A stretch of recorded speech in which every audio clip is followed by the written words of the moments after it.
le plan de financement du générique. Le premier souci du créateur était de réunir 1 900 € pour payer la mobilette et disposer de 800 €. Ces 1 900 € sont le capital de l'entreprise. Le capital personnel au compte de l'exploitant fonctionne comme un porte-monnaie.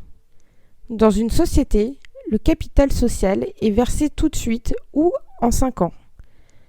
Et les bénéfices sont d'abord rebaptisés réserves.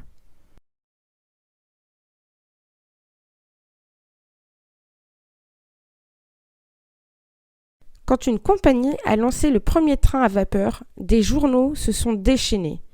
Vous allez lancer ce monstre d'acier à la vitesse effrayante de 22 km/h ? Dans le premier tunnel, vos passagers vont respirer cendres et fumée. À la sortie, vous ne retrouverez que des cadavres et vous devrez indemniser veuves et orphelins.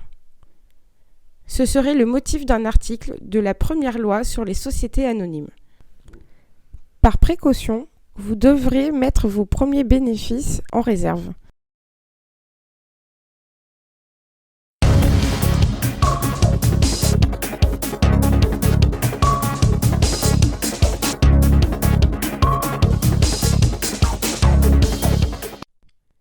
On continue à faire des profits.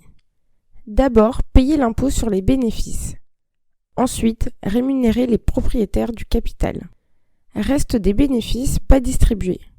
C'est notre argent, comme le capital et les réserves. Ces bénéfices sont appelés report à nouveau.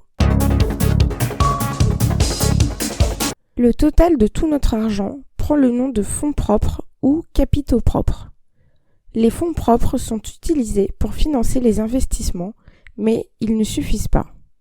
On doit emprunter. On appelle capitaux permanents le total fonds propres plus emprunt qui finance les investissements.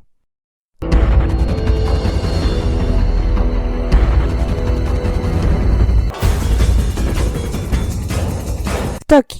La comptabilité ne nous aide pas. On commande nos premiers achats. On est livré, mais la compta n'écrit que des factures d'achat à des fournisseurs.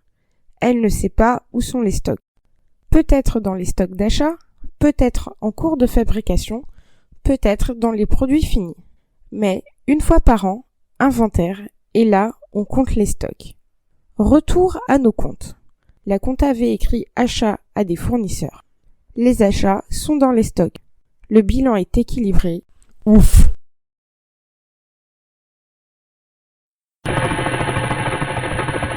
On a fabriqué et maintenant il faut vendre. On livre un client. Et bien sûr, notre facture arrive le même jour.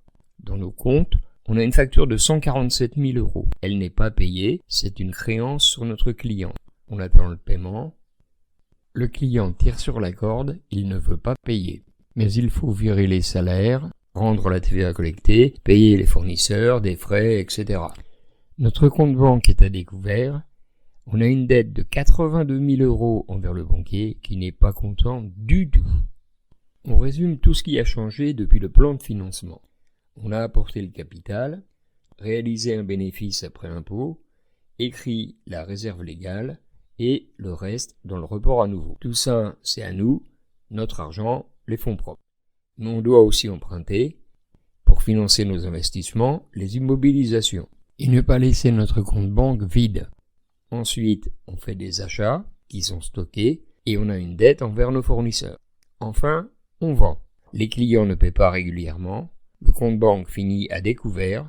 On a une dette envers la banque.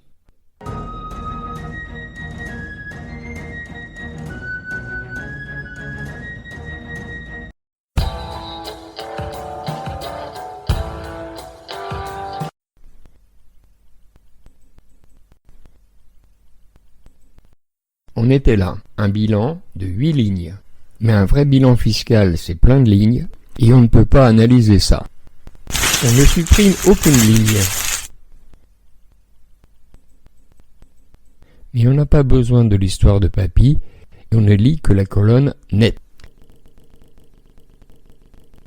Et on résume toutes les immobilisations en une seule ligne. Ensuite, on a plusieurs lignes de stock. On fait le total qui, à nouveau, sera une ligne de notre résumé. Plus bas, très important, les créances sur les clients. Problème, 3 lignes à comprendre. C'est notre argent, pour l'essentiel, versé à l'avance à des fournisseurs. Encore une fois, on fait le total des 3 lignes. On l'appelle autres créances. Elles resteront toujours collées à créances sur client. Dernière simplification. La dernière ligne de l'actif est disponibilité. C'est le total de banque et caisse. Reste la ligne valeur mobilière des placements. Ce sont des SICAV ou d'autres placements qu'on peut récupérer à très court terme.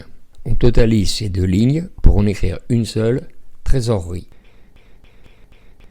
Tout l'actif est résumé en 5 lignes. Maintenant, même travail pour le passif.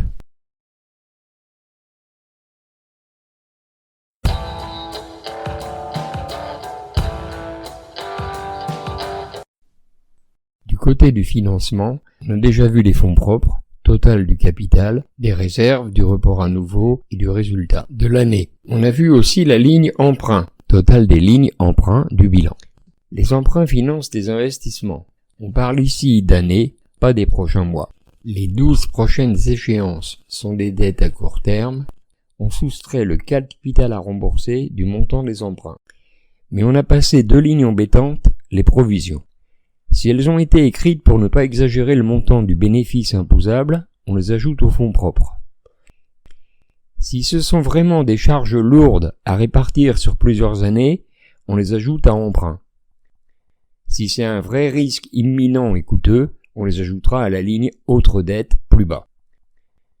Après la bagarre avec les provisions, on a la ligne dette envers les fournisseurs. On la garde sans modification. Ouf! Ensuite, la ligne autres dettes. Une grande pagaille.